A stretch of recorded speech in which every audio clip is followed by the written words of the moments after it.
It's the right thing to do, and it's kind of the right way to go about doing it, you know. And you know, it's a really big decision for people moving in general. I'm sure you know, but moving from a home that they've been in for maybe 40 years, and giving that up to being in a building like this, it's a big decision to make, and it's not lost in any of us that it is tough, and it is one of those things where we want to be able to provide everything that we can so that they're living their best life every day. Yeah. And they have options and accessibility to everything that they would want in their normal life. Yeah, and that's especially on considering this portion of it with older folks that are kind of transitioning here for our business with the younger generation. It's like, here's the price, here's the facts, here's what the value is. But with people that have been at a home and made memories there, right? You know, I try really hard not to say this is the value of your home when we're in those situations, because there's no value on that stuff. You know, you raised your kids there, you've had pets, loved ones, countless holidays. Your home's invaluable. But, you know, here's what the market's saying we're getting. Yeah. Does this work with what your plans are? And if it does, we want to help you get to where you're going. Let's take a step back a little bit. So we kind of just got rolling. So we're explain it to me a little bit. I know you have before, but I have a slight potato brain. I have goldfish brain. I get it. So we're at the campus here. We are at the Crescent.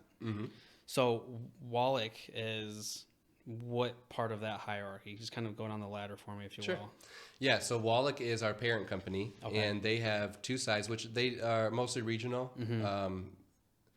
And they have two sides to their company. The one side is affordable housing, which we do have affordable housing here called Swan Cove. Okay. But they have it all around. And then they also do senior living. Okay. Now, the majority of Wallach's properties are like what we have at Oakleaf and the Grove. Okay. So it's more assisted living and things like that. Sure. When it comes to the Crescent, we are the only of its kind for Wallach, but I would honestly say in general. Yeah. So those other places, so we have Oakleaf and then the Grove, right?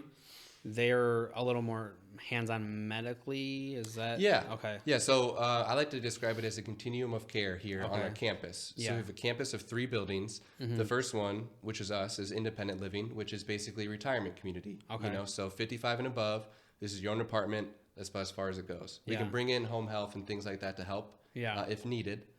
Oakleaf is assisted living with the capability of independent living. Sure. But assisted living is with nursing on staff, so you have levels of care as well. And then the Grove is strictly memory care, so it's a locked dementia unit. Gotcha. Where is like that line? If it's like someone like really comes in here and they're like, this unit is awesome, this is what I need, but I have X, Y, and Z going on. Where is that kind of like maybe, you know, going across the parking lot's the better option? It's not even like it's the wrong answer. It's just, you know, I'm sure each individual building has its own things going for it. But and with that in mind too, it's different with every individual too. Yeah. But I would say it's really when it comes down to, you kind of know when you know in a sense, but it's really when it goes past medication reminders or medication assistance, and it's past like waking up and doing some light housekeeping. It's really needing somebody there to get you up every day, to kind of keep eyes on you. And obviously the more acute that your symptoms become, the further along in your disease progress, that's when you'd be going over to Oakleaf. So it's really when it gets past the point of like minimal health care is when it would be a good idea to go next door. That's why we do bring in home health care companies, because if we didn't have that, then you'd be making a jump to assisted living probably prematurely. Okay. You know what I mean? So there's maybe they need help with medication reminders. That wouldn't be enough. It shouldn't be enough to go to assisted living. You know what I mean? That's why we can bring people in to help out with that. But it is kind of tough to say that this is a time for assisted living. I think kind of being in the business long enough, you kind of see and know what things are. That are and you kind of gain that writing on the wall kind of thing. Especially, and it's different coming from someone that's not in the family. Like we were kind of just discussing, like when you try and tell one of your loved ones, like, hey, they don't like to hear it. Right. But if they're here and they have professionals around them, they're working with them all the time, and like, hey, here's the facts. You know, you have this is going down a little bit. This is happening. Blah blah blah.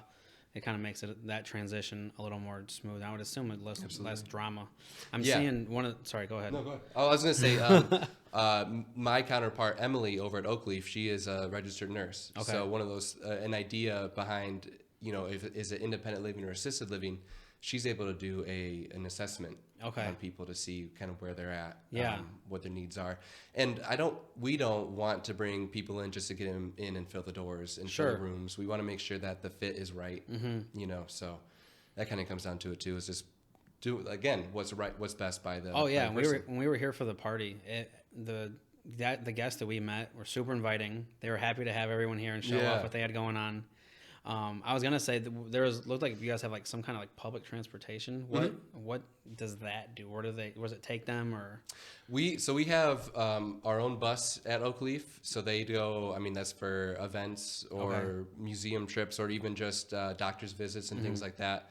And then when it comes to bringing in TARTA or other places like public transportation, that's probably the same, right? So either doctor's visits or events or even seeing family and things like that. Sure.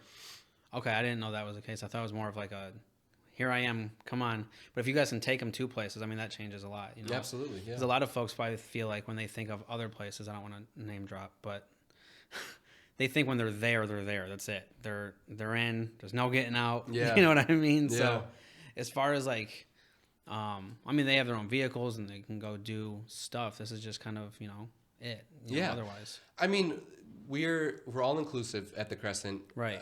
So people, it's your own apartment. You don't have to manage your house. You don't have to manage your yard. You don't have to do all those things. You can really just enjoy your life that you have and the time that you're living, and really just trying to make the most of it while limiting any other friction that may be in your life. Yeah. So whatever that looks like, we try and do. When it comes to Oakleaf, it's a little different because with the more acute patients and very less likely that they're driving still. Oh, yeah. So establishment-wise, do you know which one came first? Yeah. Oakleaf has been here for about 20, 30 years. Okay. The Grove has been 10. Okay. And we've been open since September of 21, so we're about 2.5. Cool. And then Wallach kind of started all of it, or did they come in once they kind of saw what was going on? Or Yeah, Wallach, I don't know who owned Oakleaf before, I can't recall, but Wallach came in and bought the campus, essentially. And then the culture, I haven't been to the other buildings myself personally, but if you're coming to the Crescent, like everyone I've met has been just awesome. Yeah. Like my wife and I were joking when we were coming here, like, are we old enough yet? Like, this is fine. Let's just do this. But I mean, it sounds like you guys have a good working relationship with the other two facilities. Absolutely. Yeah. And is it like a similar kind of thing? Just... So I'll answer that question with telling you that the reason why I am here now is because of my interactions with Oakleaf and the staff that was there. Okay. That is there. I worked at Hospice of Northwest Ohio before this as a community liaison. So external business development was basically the majority of what I was doing.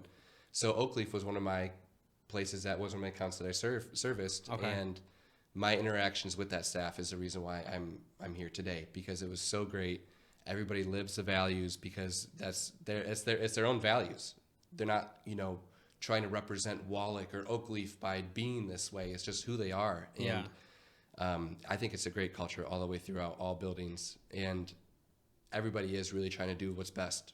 It feels like even though you kind of have that umbrella of like maybe like a more like corporate structure kind of thing, there is a real sense of community when you get here.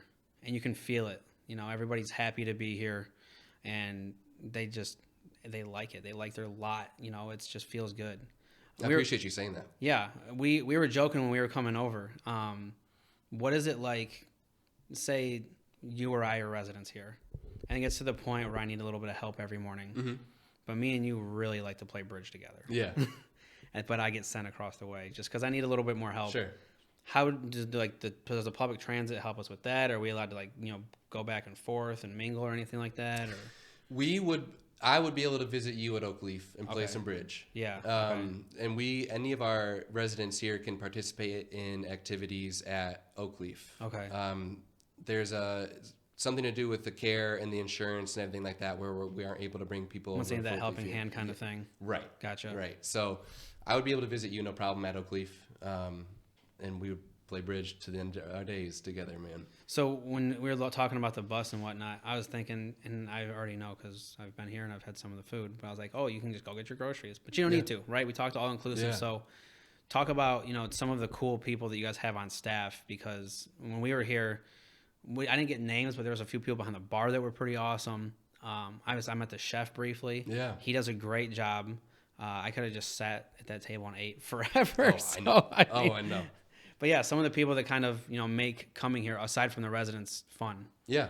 Yeah, everybody. I mean, Rebecca, our activities director, aka the entertainment boss, does a great job keeping everybody active and having fun and making sure that if there's things that the residents want to do, that we include it and we do it. Mm-hmm. Our chef Tim is phenomenal. He's held restaurants all over Michigan, all over Minnesota.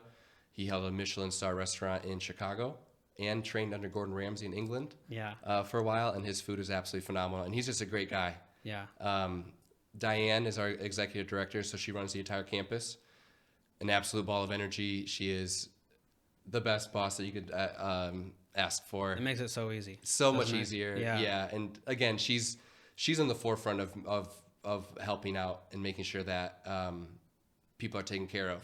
So it's one of those things where it doesn't trickle down, but it's so much nicer that your boss is doing the same thing that you would be doing in that whatever that situation would be.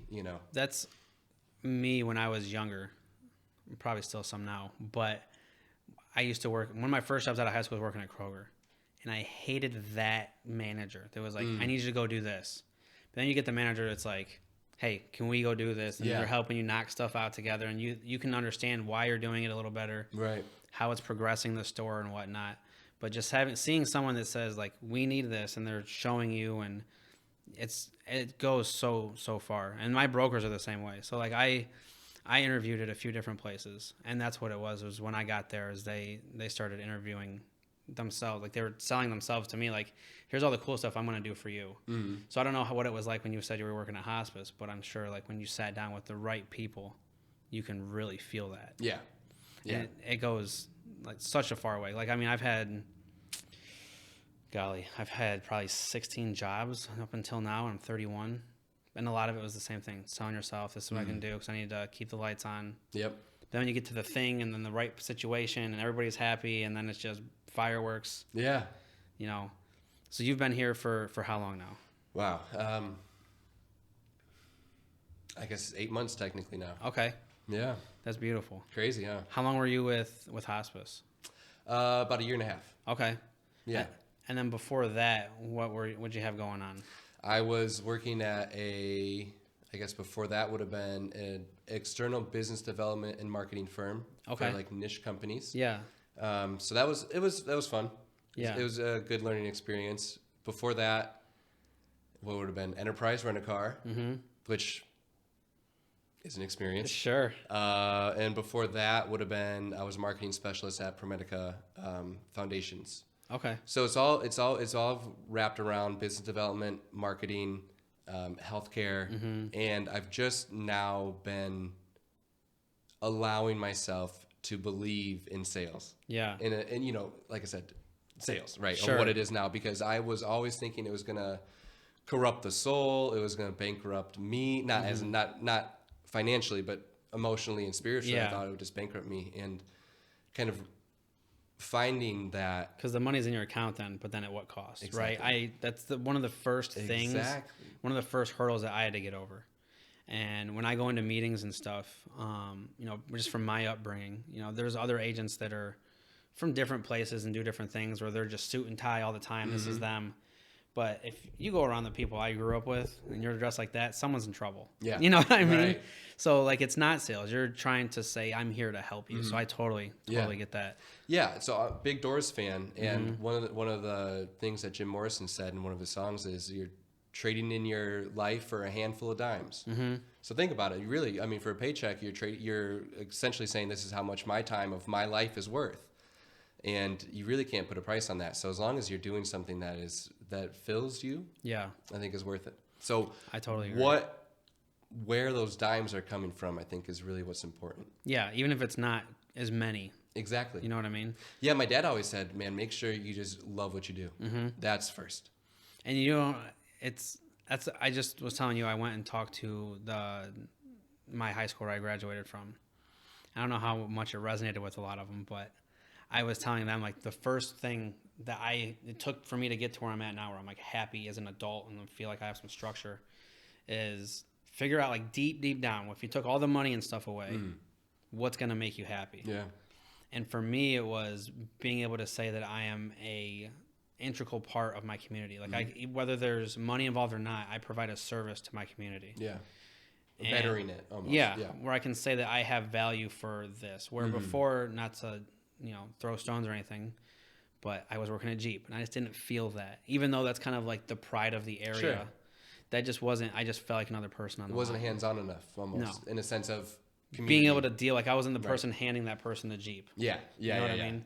So that's what I was telling them. Find out what makes you happy. Take all the money and stuff, like we were just saying, out of the picture and just go from there, and then just focus. And then if it takes a little bit to build to that, just keep your eye on the prize. That's so you can kind of cultivate it and then work toward that. So like for me personally, to get to where I'm at now, I was working at Jeep, but then I knew I wanted out. So I was like, all right, I hate this place, but it is good money. So 70-hour work weeks for a summer. And then once I was done with that and I couldn't take any more, like mentally, I threw all my money at real estate, got in, and I got licensed in March 10th of 21. I've been full-time basically since then. Oh, very nice. Yeah, so I'm averaging like 25 deals a year. So, yeah. Cha-cha-cha. Once I knew I wanted it, it's not the best, but as far as running my own race goes. But hey. Yeah. I'm not, I'm still doing it though. Yeah, it's fun. It's a lot of fun. And it's, like you said, we feel like we've kind of found our lot where we're happy. Getting out of bed is not a chore. Yeah.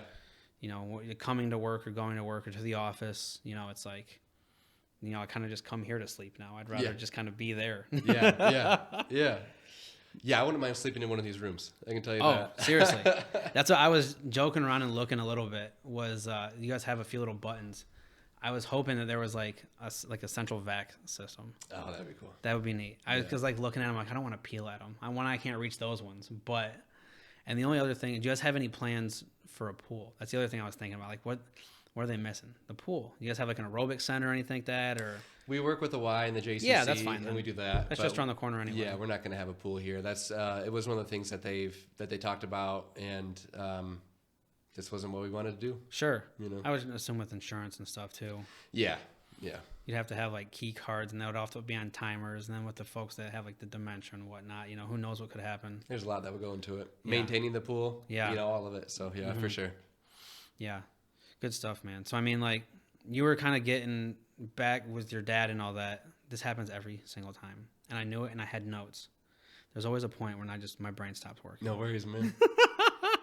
No worries, I get it. And I could like tell him, like see him looking out the side of his eye, like it's gonna happen. I wonder why he's checking his watch and looking at you. Well, this only has a 30-minute timer on it anyway. We've got 5 more minutes till I reset it. Oh, really? Me too. We can always edit it out. At this point, I may as well clear my throat. Go for it. I did. Oh. You can't really hear it anyways. We had the guy on the one time that was just like, his nervous thing was like knocking on the table. And I was worried it was going to ruin the whole thing. Right. And nothing. You couldn't even hear it. So these little $70 mics are pretty good. Hell yeah. What are they? That's a good question. I don't remember. Epson? Was that what it says? Oh, Samsung. There it is. There you go. They're okay. I just looked up on Amazon. I was like, if you want to do a podcast on a budget, here's how you do it. Hell yeah. And my one buddy works for Verizon, and he just had a phone fall off the shelf. So that's our camera B. Hell yeah. Is that it fell off the back of a truck kind of fall off the shelf? Yeah. It's got a small crack on it, but who cares? That's right. Possibly sell it. No, there's no way. But you could trade it in. And then mine, and then these trading deals nowadays, boy. Oh, it's nuts. Like I'm not an Apple guy, but I saw, what was it the other day? It was like, bring your phone in any condition, and you'll get a tablet, an iPhone, and a watch for under $1,000. And I'm like, why don't you just mail them to me now? Like, if you're kind of giving them away, right? Like, are they Why making? do they need the phone that bad? Are The they old phone's making so it? Are they making that much off of just like the monthly thing? bad. You'd have to imagine that they're making boatloads of money to be able to offer something like that once you get in. What, if you don't mind me asking, what do you pay a month? For what? Your phone. Oh, I couldn't tell you. Me neither. My wife handles that. Yeah. So we're in the same boat. It was. I mean, it is anything crazy. You know, we're on like we stuck with our family. Yeah. Same. So it's a really low rate for us. When I was by myself, when I had this and the phone, it was $180 a month. Then I got on that with them, my in-laws that is, and it was like 35, Right. $40. Because they've had the plans for like 30, 40 years. I've been now, like, man. I know. When I got on it, this was like a couple years ago. I was like, I've been with your daughter for 16 years. Like, what? You know how much money I've just basically burned? Like, My parents. So it's funny because we were going to, you know, it's every month or every year or whatever. We're gonna say, well, we're gonna do our own plan this time around. You know, Sure. but this year we're finally doing our own plan. We never do because the price is just so crazy. Mm-hmm. My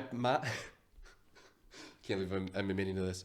My mom got so tired of me going over our data limit. Yeah. I finally just now in 2023, 2022 maybe, got unlimited. Oh, really? data, dude? That's oh funny. My God. That's one of those so things. long. That's one of those things, though. Like, so for myself, and I'm, you know, I don't think I'm in horrible shape, but I'm not the pinnacle of physical fitness. Sure. But I've had a gym membership for 3 years, Mm-hmm. and it's probably the same kind of thing where it's like, if I have it, I'm gonna use it. Yeah. There's gonna be a cap. I'm not gonna hit it, and then you just always do. Yeah. Where for me, it's like if I'm paying $300, $400 a year, I mean, I spent the money. I'm gonna do it. I'm gonna do it. And then I just don't. Yeah. Yep. God, 'tis life, man. Well, did you guys do anything like that for like folks that are here? Do you guys do any? Is there like any kind of like in-house service or like? Are they still hip to like phones? You guys have phone service here? We have Wi-Fi that's in every room. Okay. But for their phone plans and things like that, that would be That's on all them. But yeah. So, but Wi-Fi is included. So if you have a smart TV or whatever, Yeah. you're ready to go. How many of them are like hip to the smart TVs? I would say the most questions our concierge gets, the most help that she can provide usually is tech related. Yeah. So that's my answer. So my my bio when I first got started was basically advertising to clients that I'm the family tech guru. I love it. Because I think, I mean, that was part of maybe my grandparents just wanted some, some company. Mm-hmm. Oh man, the tablet's messing up again. Right. The Wi-Fi is out. I get there and it's not. Yeah. Just maybe they want to, just a change of pace. But then there's this. Yeah. I'm just like, okay, I can come help you reset your password again. Yeah, right. That's funny. Yeah. Do you guys what about with like cable? Do you guys have like work with like a certain cable company, or how does that stuff work? Buckeye lined our building with cable, so Okay. we use Buckeye. No DirecTV. No DirecTV. Keep those satellites out of here. Yeah, it's I'm for the just best. kidding. Yeah, so Buckeye cable. I mean, it's not like it'd be your own cable plan. Mm-hmm. It's not like we are able to offer any sort of services like that. But like I said, Wi-Fi is included. Sure. So often now they already have their own streaming service, whether that be shared with their kids or set Right. up by their kids or whatever. Right. But we usually have them set up their Buckeye system here, and I think they have some sort of, it's a business account, so they get some sort of deal off it. It's not paying full price for it. Right. Okay. But yeah, we have Buckeye here. Do you guys? You kind of talked about the kids setting them up. Do you guys have like specific visiting hours? Nope. You just kind of come whenever. Mm-hmm. Yeah, I mean, think about it. This is your place. This Sure. Okay. You pay for your apartment, but this whole building is yours. Okay. Everything, all the amenities and all the features that come along with your room, but also with the entire building. So no, I'm sure if their daughter was falling on hard times and have lived here, visited here for 3 or 4 months straight, then Sure. that might Might there's have a something going on. conversation. Exactly. But no, when it comes to visiting hours, it's encouraged, man. But if it's like 1 a.m. and dad and son have been having just a good time together, and they want to go take a couple swings at the golf simulator, It's all theirs. that's so fun. Yeah, isn't it? Right? I know. Think about it. You have it feels like an upscale resort. You're here at a nice hotel, extended stay, even if you want to say it that way. But instead of having to share it with, I don't know how many strangers, Yeah. the whole building is just yours. You have free reign of this upscale resort that you're in. Yeah. And you can do it whenever you want, however you want, wherever you want. And it's just, And you're still in town. you're still in town. Insane food. Insane food. What kind of class? I know we talked about it when my wife and I were here. What classes is it that you guys kind of offer? I know we saw some of the fitness facilities. Yeah, yeah. So we have specialty rooms on every floor, arts and craft, a chair yoga, so it's more stretching and resistance bands. We have a full gym where it's weights and a recumbent bike and treadmill and things like that. Yeah. Now classes, we have therapy that comes in 3 or 4 times a week. We do arts and craft weekly.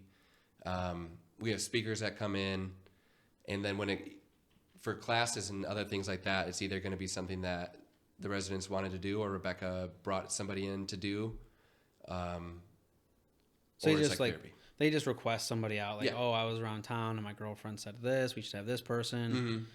Or Rebecca kind of gauges, like, kind of gives the temperature of what the residents like and what they're doing, and obviously gets to know them well enough that she doesn't always have to ask questions, but sure, kind of knowing that they would like this speaker to come in, or knowing that they would like this musician to come in and do this, or they like music coming in, things like that. So it gets tailored after a while, just kind of curated when it comes to our activities. Is it a like volunteer kind of thing, or is it like?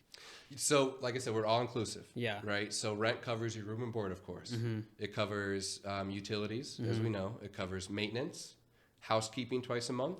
It also covers activities. Okay. So whatever activities that we do, whether that's bringing somebody in, whether that's going to the TSA for a band performance or seeing the symphony, all that is covered by the Crescent. How fun. Isn't that cool? That is help. See, that's needed to happen anyways. Well, I would have. Let me strip my phone real quick. Yeah, that's fine. Because there might have been somebody coming in at 2. Yeah, no worries. Was it 2:02? Yeah. No, I just got a few more things we can wrap anyways. For sure. Yeah. So. I just want to make sure that I'm not moving anything else. It's a big deal. There was a part in James's episode. I don't know if it was because the caffeine hit me, but he kind of kept like listing things, and I could hear myself while I was editing it, turning into like WWE. Where I was like, yeah, and then like the caffeine hit me, and I said it loud, like really loud, like 2 or 3 times. So I had to go and like segment the audio, and like mute myself. Yeah. So, you guys won't judge me if I tell you something, right? No, at least not harshly. Yeah, right. At least in front of me.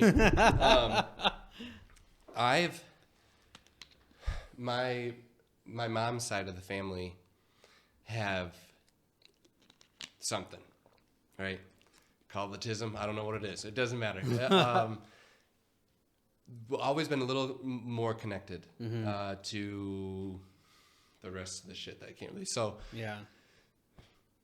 For me, what's kind of weird is like intuition's always been a big thing, and other things of that nature. So for me personally, How far out are you talking? Are you talking like spiritually? They're yes, like very connected to like energy? Yes. Okay. So I had this thing that my uncle has too. It's like oral clairvoyance. Okay. I hear random ass conversations, never making out a word. You just hear like clamor. Do you sleep really well? That's a good. Usually. That's a good white noise to me. Yeah. So I don't there's know. that, and then for whatever reason, I like usually. Well, not usually, every day now, there's like a transparent like fuzz. I call it a fuzz on everything. And it's like kind of like life force. And then if I look at somebody long enough and do that, there's a beveled line that I see off of people. I go right there. It's clear. Yeah. You can't see it. It's almost like shaping space-time. It's not like a color or anything like that. 'Cause I know people can see auras and shit like that. Whatever. Sure. I'm telling you all of this because I had this... Every time that I had this weird feeling that somebody's not going to come in for a tour, they don't fucking come in. Really? And I have a really weird feeling that this dude isn't coming in for the tour. And it's 2010. Yeah. And he's not here. Every time. I haven't been wrong. You have to like, you have to see it on them, or how's that work? What do you mean? You're saying you can see it on. I think more so that I was kind of giving you the full scope of kind of Your powers. a little left, a little out. Yeah. No, this stuff is, I'm a little fucking far out. And I know that. I don't know that I have anything like that. So like when people tell me this stuff, I'm fascinated by it because who the fuck am I to tell you you're wrong anyways? Yeah, and you know, I'm one of those dudes too that we watch all these shows and shit. Like not all the shows, but we watch shows and we're into like the paranormal and stuff like that. And I am never gonna say I am this spiritual whatever. Sure. I'm always thinking like, did I see something in the corner of my eye, or was that just like a fuzz in my eye? Right. Is it like my brain deteriorating? Is that why I'm seeing these things, you know, and things like that? So it's always, I'm even weird. I've been trying to get better about like being open about it because I am getting to the point where I'm believing and trusting in myself that it is real. This isn't the fact that no one else sees fuzz on shit is like, what? The icebreaker question. So the reason why I was kind of telling you that was just because I think it was a story about the intuition is just kind of knowing things sometimes. And did you get that hunch on Friday when I couldn't make it? In a weird way. So there's that, and then there's also this idea for me when it comes into like, I need to make this phone call. Yeah. But God, something is stopping me from making this phone call. I just can't do it. Right. Or if it's a phone call that you can just make. Yeah. It's easy. You're fine. So that is what the kind of feeling that I had. That for whatever reason, I had a hard time thinking about it. I had a hard time remembering. I had whatever. It was. It wasn't meant to be. It was exactly. That's it was kind of muddled. It was blacked. It was almost like a fate or a destiny thing. Yeah. Yeah, but kind of kind of knowing that next step already. Wow, I never thought of it that way. Cool. I'm glad I gave you something. Well, I'm like thinking of it like as like a physical thing. You know, like it's physically hard to make this thing happen. Yeah. Or like if you were calling whoever. Yeah. You know, your wife, we'll say. You're just calling your wife. Right. But even there's clients and things like that where it's like, oh, I get to call Sally. Yeah, right. Fuck yeah. Right. But then this guy, it's like... Or it's like, this person is hot. Mm-hmm. I know I should call him. Mm-hmm. But today's not the day. Right. Yeah, so, and I feel like, so when I break through and say, oh, I'm going to call him today anyway. Yeah. They don't answer. Right. Or they're mad that I called that day. Mm-hmm. But if I waited for the time that felt right, then all of a sudden they're like, oh, yeah, I remember you. Let's move in. You know, bullshit like that. But for real, like this, it's strange. How interesting. Life is strange, man. The thing you mentioned about like, how do you describe like coming off of them and it kind of like disappears into the way I imagine it. You ever seen? It sounds silly. I'm not trying to tease. This is I'm just trying to visually. I'm a very visual person. Mm-hmm. Have you ever seen Mouse Hunt? Mm-hmm. Okay, so it's just they do. There's like at the beginning of it, their whole thing is that they do like thread and they're like tailors and things like that. So the beginning of it's this big loom of just strings. So when you were describing it, I was almost thinking of like a small little like spindle with a little bit of thread kind of wisping off. Thread. Yeah. Because in Dungeons and Dragons, if you go to the astral plane, it's like your connection. You astral project from your body to get there. Yeah. So it's like a dream space almost, and the only thing that connects to your physical body is a silver thread that comes out from between your shoulder blades. Sure. It just drifts off into space. Yeah. And only certain creatures can see it, and only certain creatures can like affect it or touch it. And if they cut the line, you get sent back to your body. Okay. You ever seen Pulp Fiction? Yep. Pulp Fiction? Yeah. Yeah. Okay. The dude has the Band-Aid on his neck? Yeah. That's a theory. It's supposed to be a soul, right? That's what. Yeah. Same kind of idea anyway. So I definitely know about the silver cord. Now that can you explain it a little bit further, I definitely have heard about that. Yeah, that's probably based in some whatever folklore or no, I think D&D. it definitely. I've like I said, I've heard it and read it in different places, so I definitely think there's a part to it that's true. I mean, the Japanese believe, or the Chinese, I don't know, but one of the older Eastern philosophies. Someone in the Orient. Yeah. I got you, brother. How can I be politically correct here? It's like a red line kind of thing, or a red string between you and a soulmate. It's the whole idea. But how I picture just started doing some research on it because my wife finally pushed me enough to say like you should learn about it before you just keep speculating or whatever. And I'm like, all right, fine, because I need to quiet myself about it too. Whether that it's just finding the answer, you know, and the answer isn't an answer. It's just saying that this is it. This is true. What you're going through is true. Yeah. You don't want it to become like a conspiracy. It is exactly right. Yeah. And I don't want to be again something that I'm not, or projecting something that I'm not. So I don't want to become all of a sudden this like self-help guru and Sure. whatever, wear linen all the time and canvas shit. Like, that's not me, man. Right. So from the research that I've been doing recently, I think what I am seeing is, you said the ethereal plane. It is the first kind of level of auras that you can see off people is the ether. Yeah. So it's the first line. It's your body's spirit, essentially. Yeah. So it's not like connecting to these further out auras that people see where it can be like motion or whatever. Sure. Mine is specifically kind of like your body's spirit, just like your body's protector. The first thing off of you that connects you to the rest of what's Gotcha. unseen. You know what I mean? So when I say a beveled line, I don't know if you guys have ever messed around with like Photoshop or whatever, but if you do a bevel, essentially if you printed it, it would print into the paper. But you can kind of do like these. So if you're doing like Canva or doing some sort of graphic design or anything like that, where then you have the edge of let's say the Yeah, it's like outline it's of the letter is black, and you can do like it starts at like 1 pixel, and you can kind of go up to It's like however many it's pixels like you want. perforated. Yeah, Yeah. that like when you can like bolden the line, I think this is the best way to put it. But it's like clear, and it just like kind of warps enough of your vision to be able to see it. Like looking at a hot road down the street. Yeah, but it isn't radiating. It's all within a tube almost. Yeah, It's all so confined. It's just like a shield almost. Basically. Or a shell. Yeah. We'll make one for work and one for us. Now listen, if you want to start talking all this, you will have to. This out is a How date. much this you want to put in? But that's this totally up is- to if you. we hard cut from what we were on last to this, it's gonna seem like you just want to rant. You just want to run with it. It's not gonna play well. Right. No. But This that's is okay. these are the things that I will get into that I would rather talk about with anybody, anytime, anywhere. This is the stuff that really fascinates me, man. Do you get any of that pressure or not pressure from like clients? Like people that are here. Mm-hmm. You do? So like Wait, I'm sorry. What do you mean? like residents.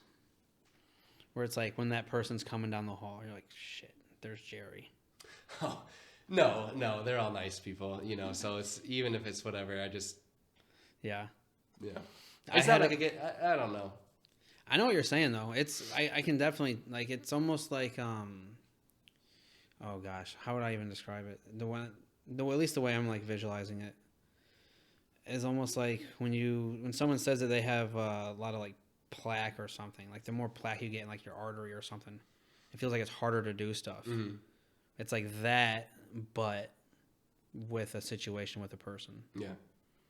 Yeah, I don't know if that's my ADHD or the touch autism. I don't know. I think you're considering it as like positive energies and negative energies, and you're talking about it's just more of like a general thing that's on stuff, and sometimes it pushes you or pulls you in a certain direction.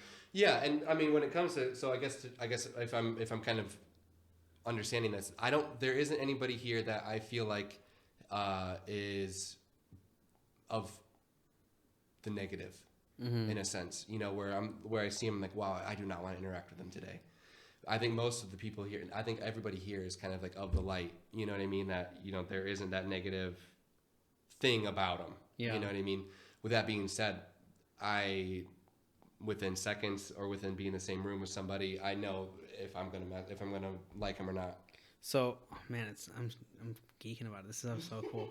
One of the first things that happened when I was licensed, there was a woman that reached out to me. I don't know that she works in the business, but she's still friends with a lot of people.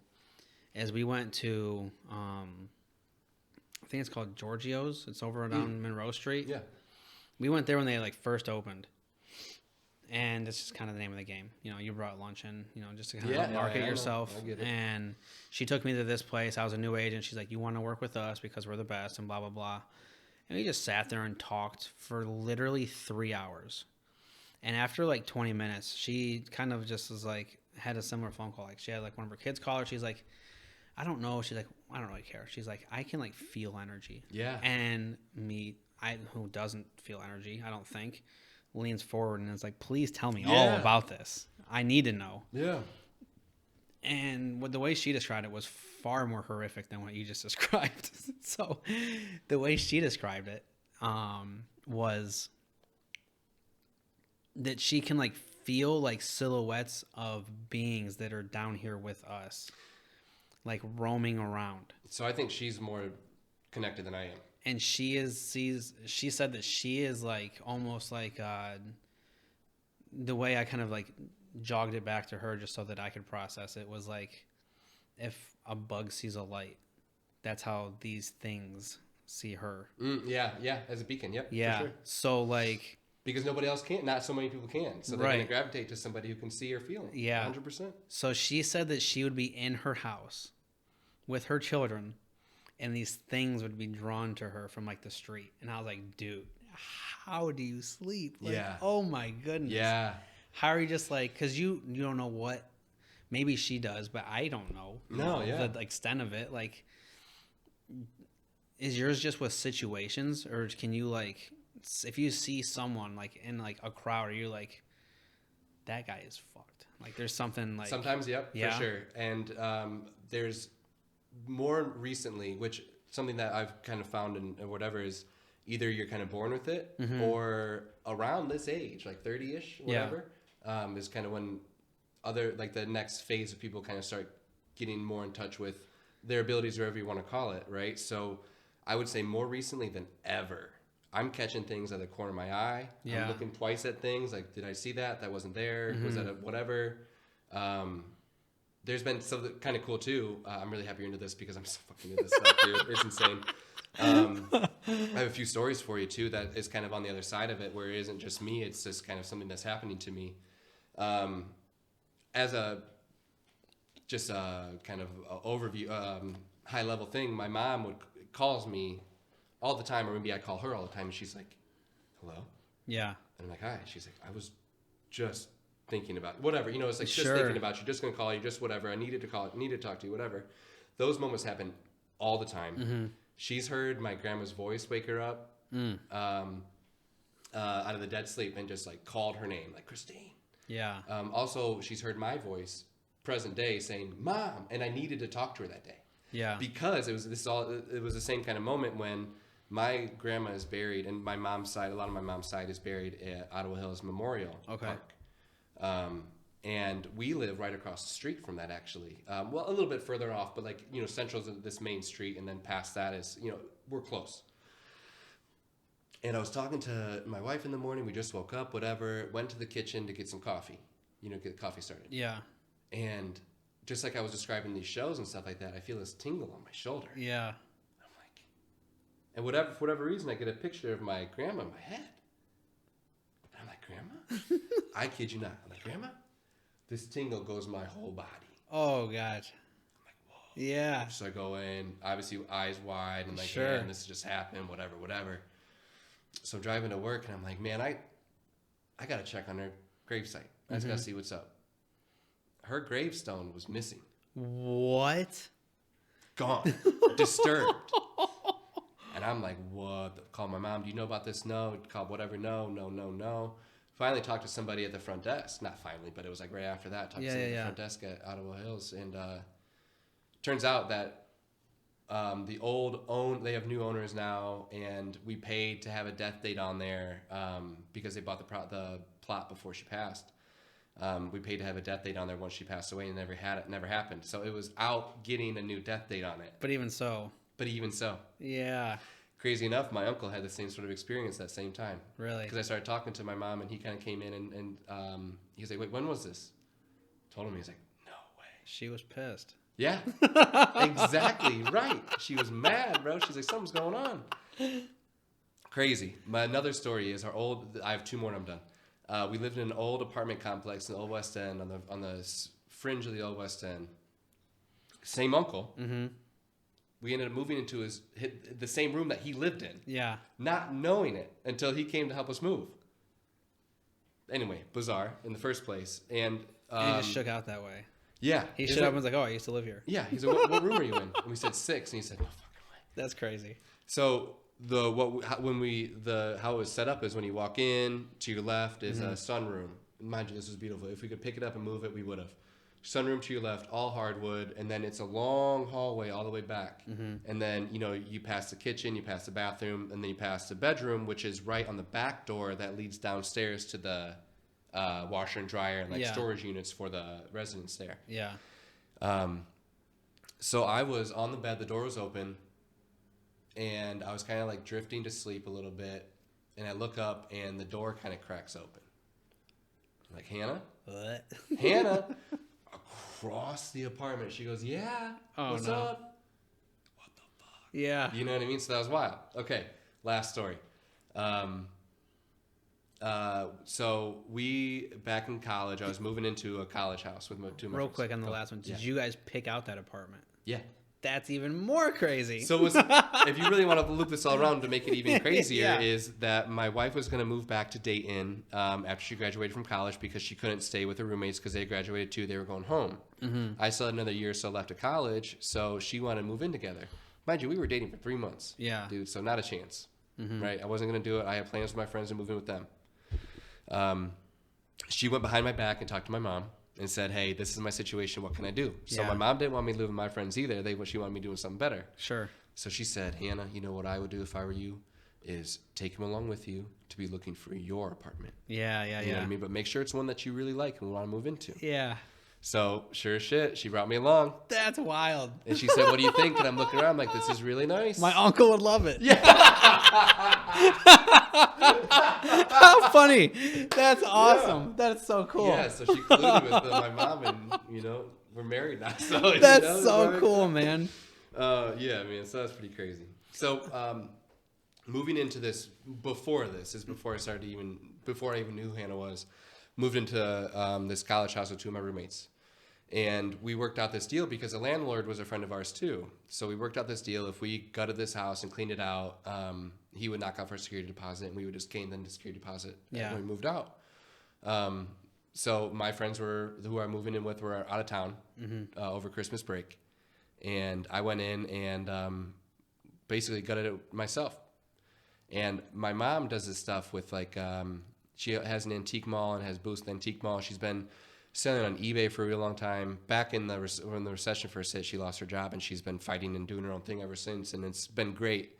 But anyway, she's been, so she goes and picks up these, off Facebook Marketplace, she picks up this like really nice dresser in BFE, Michigan. And she needed some help. So she called her boy and I said, yeah, let's go. So we pull up to this house, a lot of land, a lot of trees.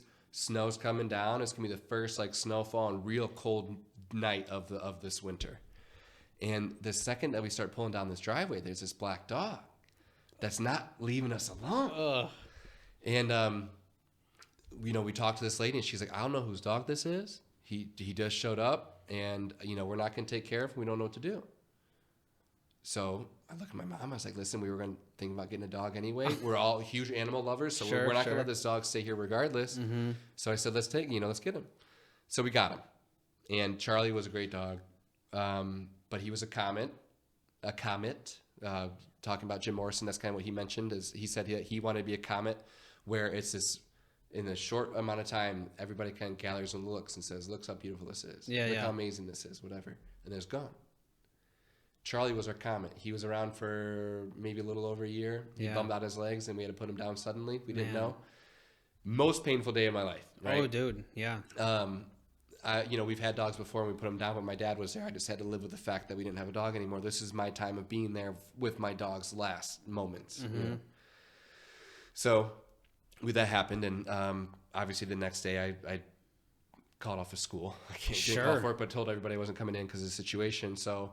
Sitting there watching a JFK documentary, and my wife comes to my house after work. This is before she was, so my girlfriend at the time, comes in and she's like consoling me or whatever. And the door was cracked open a little bit. Now, mind you, no windows open. There's no AC, no bullshit like that. I'm telling you. Right. So for the house to be breathing. Exactly. Right. Yeah. So it's open like maybe this much, and it cracks open just a little bit, like a nudge, dude. So we look at each other, and I'm like, "Come here, buddy. Come on." Get on the bed, like we've done 1,000 times. Sure. The door flings open. Ah. Yo, we wept. I bet. Dude, it was nuts. That's so cool. So yeah, man, that's those are my main stories I can think of. But like day to day is all kind of just small shit, you know. The big one for me, and ironically enough, Before you do the story, sync real quick before this timer's out. Great, continue.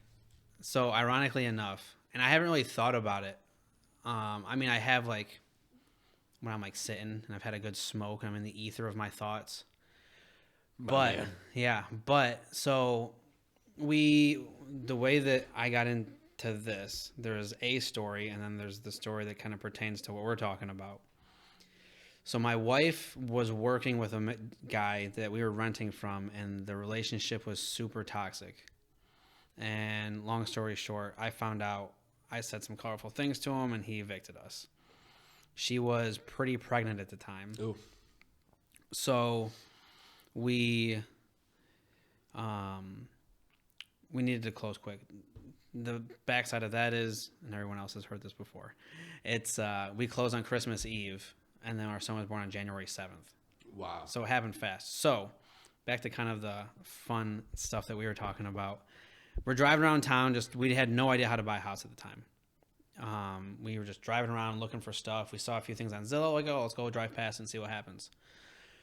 And I don't know why, if it was like, I think about it often. Like, did I put on this genre of music? Oh no, it was on the radio even. Okay, so it was on the radio. We're driving around. It was over like Lasky and Secor. And my brother can tell you, whenever we go to like my grandfather's gravesite, we always play My Way by Frank Sinatra. Yeah, yeah. Right. 2 days ago. Yeah. Wow. Every single time. And then we have, like little Kahlua with us, Hell just yeah. something that he would always like. And for whatever reason, when I was going to do my first like adult job, it was in Cleveland, hanging solar panels. I was 18 years old and I was going to be out there by myself, just doing it with, other people that were in the trade. I don't remember why, but I remember it so vividly, or I don't know why, but I remember it so vividly that he would just like, my dad was like, I don't know what to do. And my grandfather said, just go with him, give him some guidance. He needs something. Yeah. So I'm driving around town and we get to this house. And when we pull up to this house, I'm like, dude, don't you like this house? My Way comes on the radio.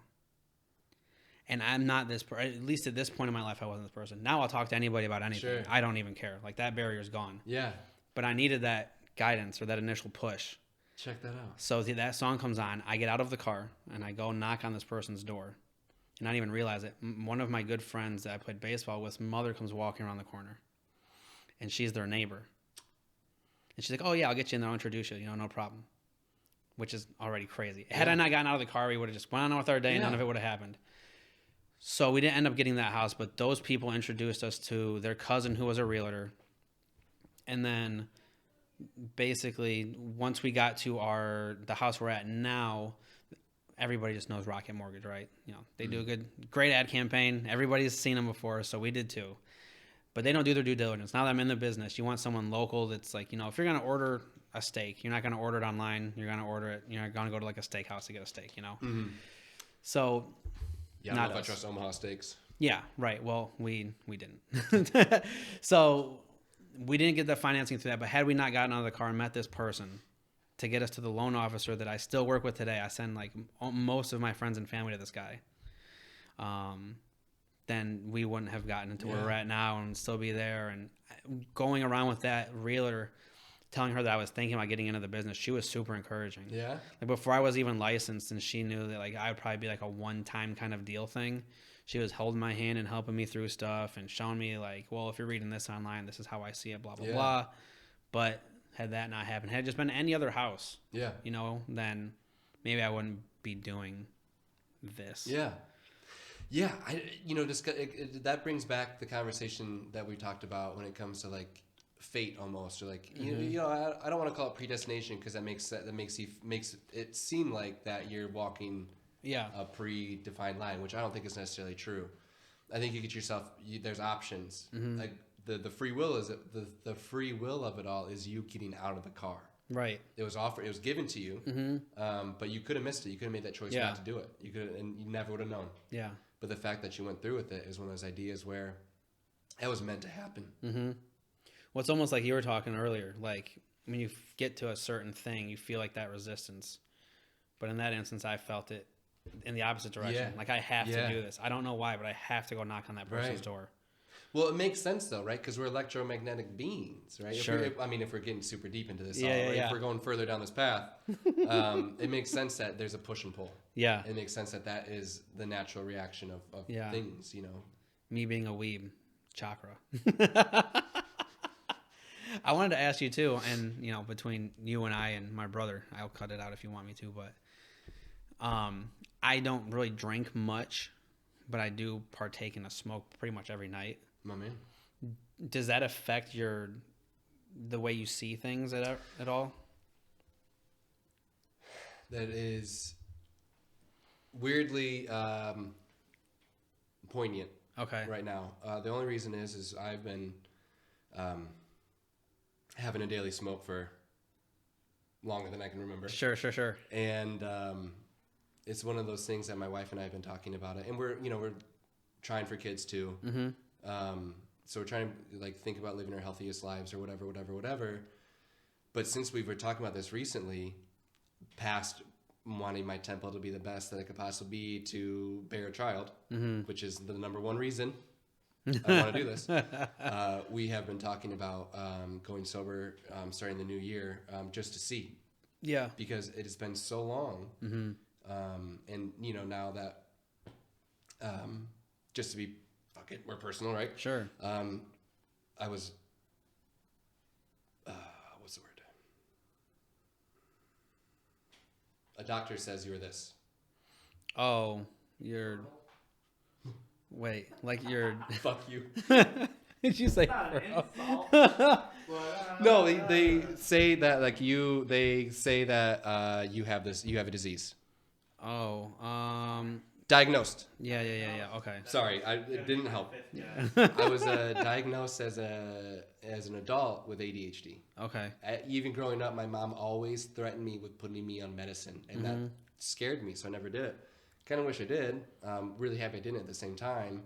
But that's one of those things, too, where it's like, want to get off the ADHD medicine and the herb to really get to the natural state and see if anything changes. So here's my thought with that. And it's not that anyone's wrong, because no one really knows what we're doing. Right. You know what I mean? And you kind of made a joke like about your family earlier about like some of them got the tism. But however, the way I see my cousin has Asperger's, and it's no longer Asperger's, it's tism. But even so, the way that I see that stuff is that that's just evolution. Yeah. That's our brains trying to take the next step. But our society keeps it all repressed. Something I saw recently too is take the kid with ADHD and put him out in the woods. Go outside. Yeah. I guarantee you, and I know for me, all my stuff gets quieted. Yeah. So is it society? Yeah. Or is it society? Right. In a sense, right? So is it my brain trying to take this next step into this evolutionary process of where we're going, or is it trying to say, you're going off the path, brother. Sure. The right path is the true evolution is connecting back to nature, right? Our first family. Yeah. That's what I'm more into. Shutting all the racket up. Exactly. And they tell you that you talk about have being muddled. All of this stuff around us, dude, is muddling everything. Yeah. But I totally to the agree. point, I go off grid. I want to live off grid. I want to do all those things. I want to be, whatever. Sure. Amazon still needs to be able to deliver to that place, bro. Yeah. Because I can't live without. Sure. So there's parts of it that's like I really You get it, hate but myself for it, but there's some things that you really do need. so that's kind of a whole nother slippery slope because I personally think, and a lot of folks get worried about automation and, just the next level of technology. But to me, I think it's just different because like our generation sees it a little differently where I think that they see the fondness of technology, maybe not with the device, but with each other. Yeah. Like The connectivity. Right. Like I was talking to my brother about it. Like your best memories aren't typically alone. Yeah. Even if it's online, it's in a chat. Yeah. But even so, like with video games, some of my best memories were like having friends over for like a Halo party or Mario Kart or Pokemon Stadium or, or whatever. But it was at the root of all of that. It's not the technology that the last generation was kind of peddling to us. It was the connectivity to have conversations and be with each other and things like that. Exactly. So I think that as technology grows, it's just going to automate more things so that there can be more of like a renaissance of culture. Yes. So hear me out. Dude, yes. 1,000%. So think about this. The idea of AI or robots taking all of our jobs and we're all going to be, poor and desolate. Mm-hmm. Or it comes to the point, what happens when we no longer have to work? Right. Then what do? Right. Focus on yourself? What? Enjoy and experience the world? There's not as much competition. There's no hate. There's no war. It's Exactly. Just done. No need for like funds. Less need for money. Like I guess this is I don't know how many years down the road, but essentially it isn't the fact that it's going to be this robotic takeover. It's not going to be the Terminator. What if at the end of the day, when we get to this certain point, that it is allowing humans to be humans again? Mm-hmm. That's this whole idea. Now, see, you guys because got me started. all that stress is just alleviated. It's all of this. All this stuff is for show, dude. None of this actually really truly matters. Sure. And now I'm saying this because I want people to spend money in the Crescent, but it is the amount of money. But at the end of the day, if we could all live here, if we all could live here, and not have to worry about it, right? And we wouldn't. It's just. It's. I'm really. If you think like. It's crazy because there's this whole idea that more and more we're seeing more and more evidence that these ancient civilizations weren't built by the Egyptians. They were inhabited by the Egyptians. They're already there. So there's these levels of these ancient civilizations, and the more you look into it, the more they have these energy sources and they're doing these things. So who's to say that it isn't just some cataclysmic event that's restarted us? But we've gotten to this point already where technology is now infused in the world and humanity, where it isn't going to be used as control and for gain. It's more for the good of everybody. Yeah. That's what I think we're going to get to. And a lot of the things that you're saying, and I've dug into that stuff because I just eat it up. The ancient stuff is that they have that similar connection to some ethereal thing where they were all those like beams and poles that they use? Yeah, they were all kind of like... Well, I mean, think of energy source too. How different does an obelisk look to like a radio tower? Right. Yeah. Yeah. I mean, the staff of Ra. Yeah. Or whatever that is. It's like a fork. It's like a arc. Yeah.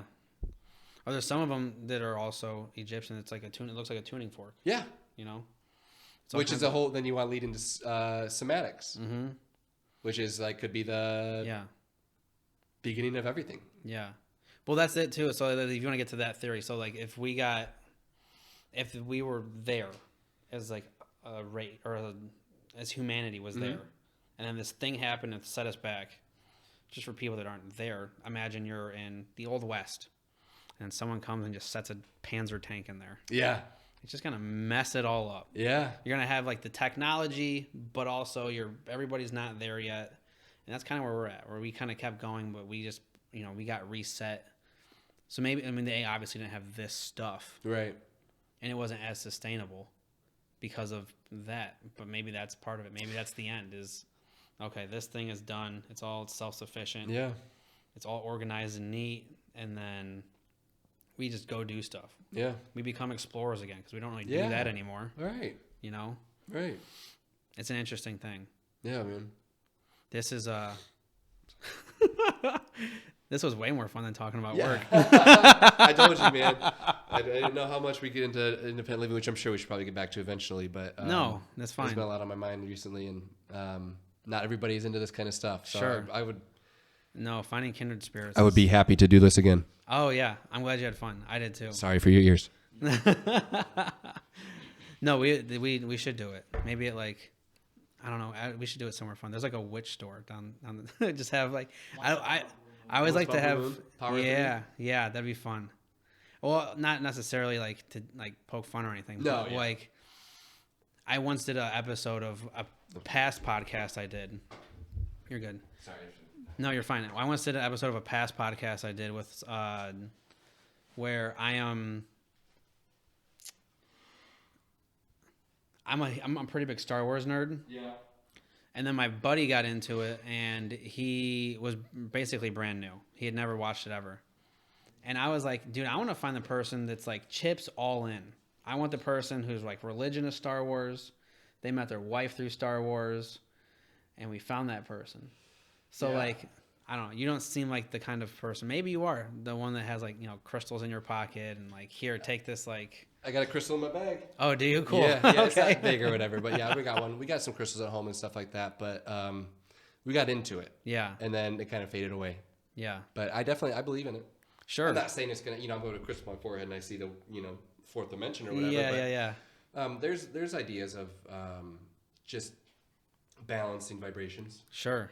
And if you're looking for a Star Wars nerd, if you really want to have that conversation, I am telling you, my brother-in-law. Yeah. Oh, my man.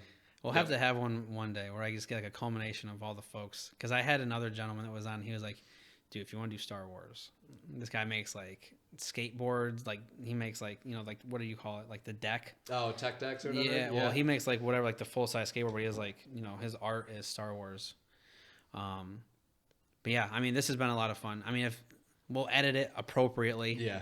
We'll have, us and then us with a suit and tie on.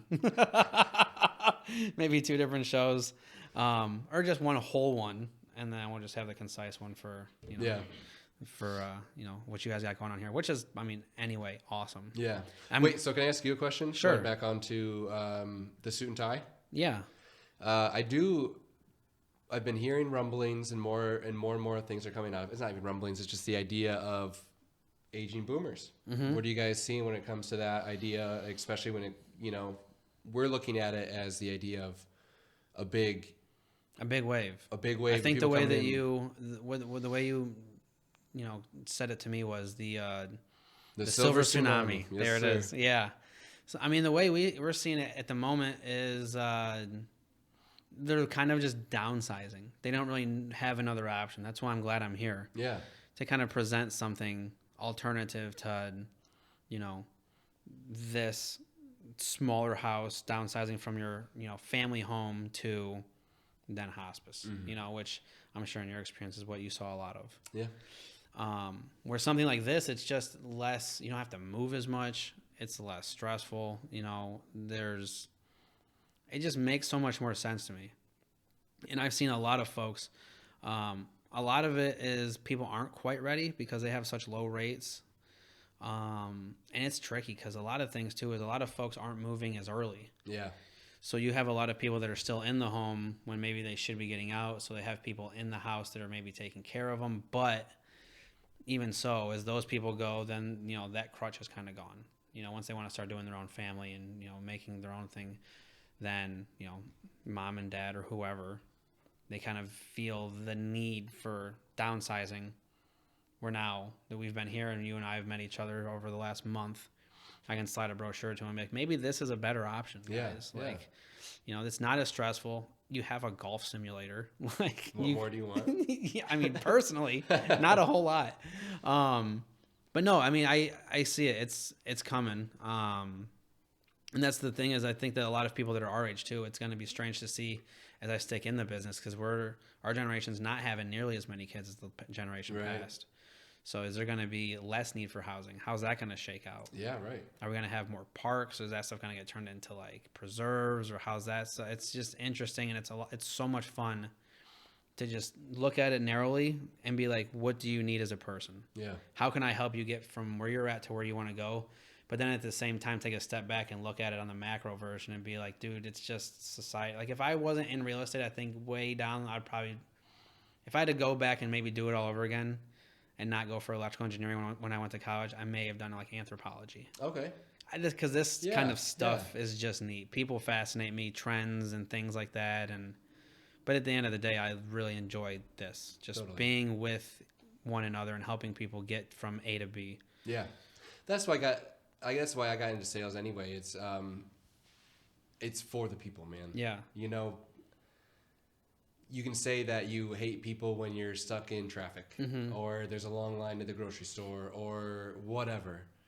But dude, for me, I am not that good at math. Yeah. I'm not that good at science. I'm not that good at many things, but I am good at connecting with people because to your point, for me, that is the most valuable thing you can do in life is connecting with somebody. And if I'm doing my job right or if I'm just being the best me in or outside of this building, I'm walking away with a conversation that I feel better about, and hopefully that I gave something to somebody that they feel better. Oh yeah. You know what I mean? It's not just, I want the connection to go well, essentially. Like, I don't want to just say, hey, what's up? How you doing? I want to, however I can, leave you feeling better. Yeah. You know? With a little something. A little something. Yeah. A little sprinkle. Yeah. I was talking to some new agents, and like I was just saying, I've been doing this for not very long, but by most metrics, humbly, successfully. So they asked me to come talk to the new people often, just because I'm like the bridge between, Sure. you know, old people that have done it for a long time and, you know, just getting into the business. Which you said you're 31? Yeah. Isn't that just like the millennial curse, though? Yeah. We're the in-between generation, man. I'm telling Come you. tell them about VHS tapes. You know what I mean? Like, it's just stuff like that. And on the other side, it's like, come tell them about how to do a TikTok. You know, it's like, it's funny. But I was in a new agent class, and they were talking about this one guy. He's a good friend, and he just sees it differently, and that's the way he does his business. And his advice was, get listings just so, you know, you list to last and blah, blah, blah. And I'm like, that's terrible advice for a new agent. I get it. It's free advertising, but it's, especially in today's day and age, it's just so quick because everybody can just get online and see what they need. And then the listings only last, or even now with the market being slow, only like 3 weeks. Where with a buyer, you get to know them. You get to know them. You get to know their family. Almost all of my reviews that I have on Google are from buyers. Not that listing, like most of the people that I don't work with that sell and buy are going out of town. But it's just, it feels better to hand someone the keys. You know what I mean? Yeah. Where listing is great and it does provide its service, and like, especially with this, it's different. But when you're helping someone get that new thing, and then if you can shepherd them to here, like, here is the new thing. Right. It's definitely a different vibe. And it's, again, just the personal touch, you know? It's it's a neat thing. It is, man. It is, yeah. Yeah, it's personal. It is. It's personal in a weird, and not in a weird way, but in a different way. That it's you get to get insight into somebody's life in a way that you would never in a different profession. It's a strange thing, even though. So the idea is that you keep up with everyone, right? At least that's how I try and do it. And the way that you're supposed to do it by most other successful older agents is, you know, do like a weekly or monthly email, you know, just keep drip feeding them. I'm like, dude, that feels dirty. Yeah. You know, where I'll call them and just be like, hey, what's up, guys? The kid's still doing this, blah, blah, blah. But it's still a weird thing where you talk to these people every day almost when you're going through the process, you know, because especially first-time home buyers, because they have no clue. I mean, I know I didn't. And then you get to the end and it's like, bon voyage. Yeah, right. Good luck. Yeah. See ya. And then it's just like, and even for me, like, it's being on this side of it, it feels strange. Where like, you want to give them their space because you've provided that service, but also, you know, it does feel weird because you feel like you've kind of given them a piece of you and you've gotten a piece of them back. It's an interesting trade. I really love it. I couldn't see myself doing anything else unless it was anthropology. Yeah, well, right. But what do you do? I don't even know what an anthropologist does. I'm kind of just, I know what the word means, you know? My anthropology professor, I mean, you know, you had to take a credit in college or whatever. Right. What he did as an anthropologist was join the IRA. Oh, really? Yes. We heard all about the resistance, man. How crazy. We sure did. That's unique, man. Yeah. And it was, you know, it was one of those ones that was over, you know, I couldn't tell you which semester it is because it's how long it's been. Sure. But it was in March. Yeah. And St. Patty's Day came up, and we had his class, I think, on St. Patty's Day. Yeah. And boy, did we hear about all that. And he wore blue because it's in memory of everybody who's, you know, been lost or whatever. And yeah, haven't looked at St. Patty's Day since normal. Or I haven't looked at St. Patty's the same since. Sure. How could you? Right. I still probably have a few beers, though. Oh. On his behalf. Oh, come on. I mean, I just pour a little out for the homies. And... yeah. Maybe, yeah. That's great. Well, I mean, that's it, man. I mean, I don't know how much juice we got. We've been going for a bit, and I could keep going. This has been a blast. Yeah, man, this has been awesome. You know, on the business side of things, I mean, or personal side of things, I always like to do the shameless plug. Yeah. You know, so there's your camera. Let everyone know how they can find you guys if they're interested. Okay. Where you guys are at, phone number, email. Yeah. Follow us on socials. Yeah.